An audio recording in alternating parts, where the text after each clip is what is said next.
جی، ستاروں کی مانند میں آج کس صحابی کا واقعہ آپ ہمیں سنا رہی ہیں؟ بڑے ینگ صحابی تھے اور عمر میں کم تھے، چھوٹے تھے. اور ایک اور بات بھی یہ جو ینگ والی بات ہے، اس سے اگر میں پہلے ایک چھوٹی سی بات کہہ دوں کہ جب دین کا پیغام آیا تو دو قسم کے لوگ تھے جنہوں نے یہ پیغام قبول کرنے میں پہل کی. ایک وہ جو ینگ تو وہ تھے جو کہ ینگ تھے، جوشیلے، بالکل، اور ایک وہ تھے جو کہ جنہیں آپ کہتے ہیں نا انگریزی میں ڈاؤن ٹراڈن، وہ لوگ جنہیں جو ہے وہ دھتکارا جاتا تھا، ظلم کیا جاتا تھا، جن پر غلام جن میں آتے تھے، غربا جن میں آتے تھے، وہ لوگ تھے جنہوں نے اس دعوت کو قبول کیا. اور جو ینگ لوگ تھے ان کی وجہ سے پھر یہ دین دنیا میں پھیلا. تو اسی لیے ہم ہمیشہ کہتے ہیں کہ وہ جو جوان ہے نا، ان کا کردار بڑا اہم ہے. اور اس جوان جس کی ابھی میں بات کر رہی ہوں، ربیعہ بن کعب الاسلمی ان کا نام تھا رضی اللہ تعالیٰ عنہ.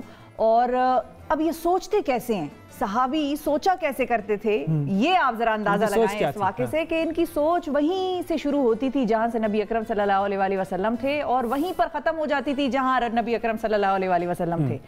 اب ان کے بارے میں یہ بھی پتہ چلتا ہے کہ ظاہر ہے بہت سارے لوگوں نے جب اسلام قبول کیا تو وہاں پر تو عام اعلان کر دیا گیا کہ یہ جو اسلام کی دعوت قبول کر رہے ہیں ان سے تم لوگوں نے کاروبار بھی نہیں کرنا، ان کی مالی حالت بھی خراب ہو گئی، ان کو کسی قسم کا فائنینشل سپورٹ نہیں کرنا، بالکل کہ تم نے کاروبار اگر اس کے ساتھ کیا تو پھر تم ہم میں سے نہیں ہو، وہ والی سلسلہ ان کے ساتھ شروع ہو گیا.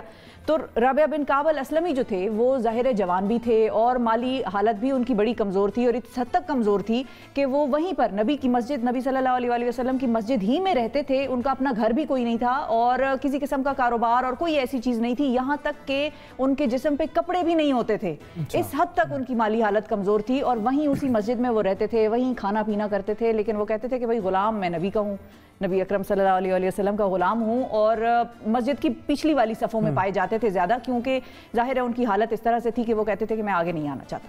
خیر، کرتے وہ کیا تھے؟ ان کا خاص کام جو مشغلہ ہوتا تھا وہ یہ ہوتا تھا کہ نبی اکرم صلی اللہ علیہ وآلہ وسلم جب تہجد کے لیے اٹھتے تھے اور اپنے گھر سے باہر آتے تھے وضو کرنے کے لیے، تو یہ پانی کا برتن لے کے ان کے لیے وضو کے لیے سامان وہاں پر رکھا ہوا ہوتا تھا، اور یہ ان کا فیوریٹ کام تھا. اور یہ کہتے تھے کہ میں بھائی نبی کا جو ہوں میں ان کے کام کروں گا، اور یہ کام سب سے اچھا لگتا ہے مجھے کرنا. یہ عشق رسول ہے، یہ عشق رسول ہے، اصل میں یہ عاشق رسول ہے، یہ اصل میں عاشق رسول ہیں. سارے صحابہ عاشق رسول تھے، یہ جو ہے یہ بھی ان کی ایک مثال. اب آپ اگلا سنیں.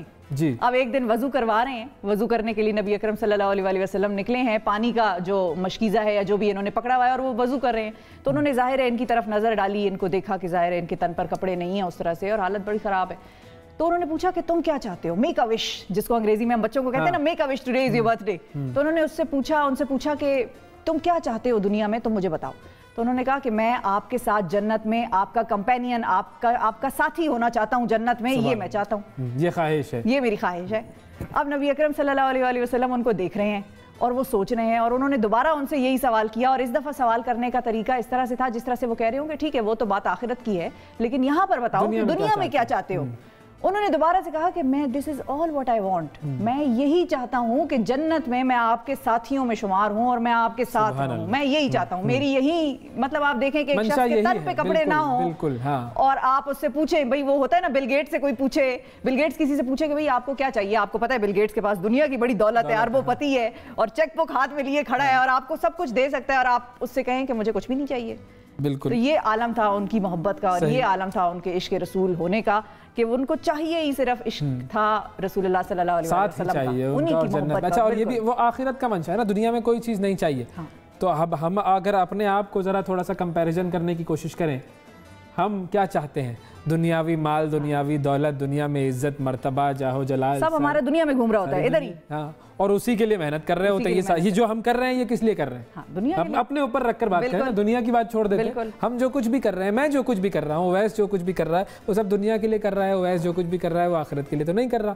وہ کچھ تھوڑی بہت چیزیں کر لیتا ہے، لیکن وہ جو پرائرٹی ہے اس کو ہم کہتے ہیں کہ آپ کا مرکز ہی اس بات پر ہو کہ بس مجھے جو کام کرنا ہے وہ اس لیے کرنا ہے کہ مجھے آخرت میں آپ کا ساتھی بننا ہے، سرخرو ہو جاؤں میں، یا آپ کا حضور صلی اللہ علیہ وسلم کا ساتھی. اور پھر ویسے روایات میں یہ بھی ملتا ہے کہ نبی اکرم صلی اللہ علیہ وسلم نے جب دوبارہ ان کے منہ سے یہی جواب سنا تو آگے سے انہوں نے پھر ان کو یہ کہا کہ ٹھیک ہے اب تم نے تو یہ دل میں لے لی ہے، خواہش رکھی ہوئی ہے، تو اب اس خواہش کے لیے تم نے کام کیا کرنا ہے کہ میں زیادہ سے زیادہ سجدے کرتا جاؤں اور تم ان سجدوں کے لیے میری مدد کرتے جاؤ، سجدوں میں مدد کرو. واہ واہ. تو ظاہر ہے اب جو وضو کرا رہے ہیں ان کو نبی اکرم صلی اللہ علیہ وسلم کو، تو ظاہر ہے وضو کے بعد انہوں نے سجدہ کرنا ہے. بالکل. تو ان سجدوں میں میری مدد کرتے جاؤ اور تمہاری یہ خواہش پوری ہوتی جائے گی. واہ کیا بات ہے، سبحان اللہ، زبردست. اب یہ جو واقعات ہیں یہ ہمیں بہت کچھ سکھاتے ہیں. ہم ظاہر ہے اس زمانے میں تو نہیں جس زمانے میں حضور صلی اللہ علیہ وآلہ وسلم تھے، لیکن مشن تو ان کا وہی ہے، جو دعوت ہے جو دین کی وہ حضور صلی اللہ علیہ وآلہ وسلم کے طریقے سے، پیار سے، محبت سے، اخلاق سے، یہ ہمیں ساری دنیا میں پھیلانی ہے۔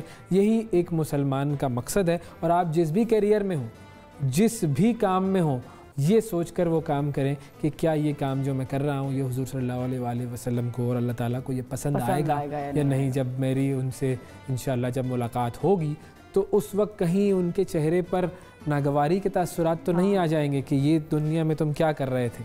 اگر یہ تاثرات آ گئے تو پھر یقین جانیے جو کچھ ہم سب کر رہے ہیں یہاں پر وہ سب بیکار ہے، بس پھر بیکار ہے بالکل۔ اور اگر ایک ذرا سی نظر کرم ہو تو بس پھر اس کا مطلب ہے کہ بیڑا پار ہو گیا۔ بالکل۔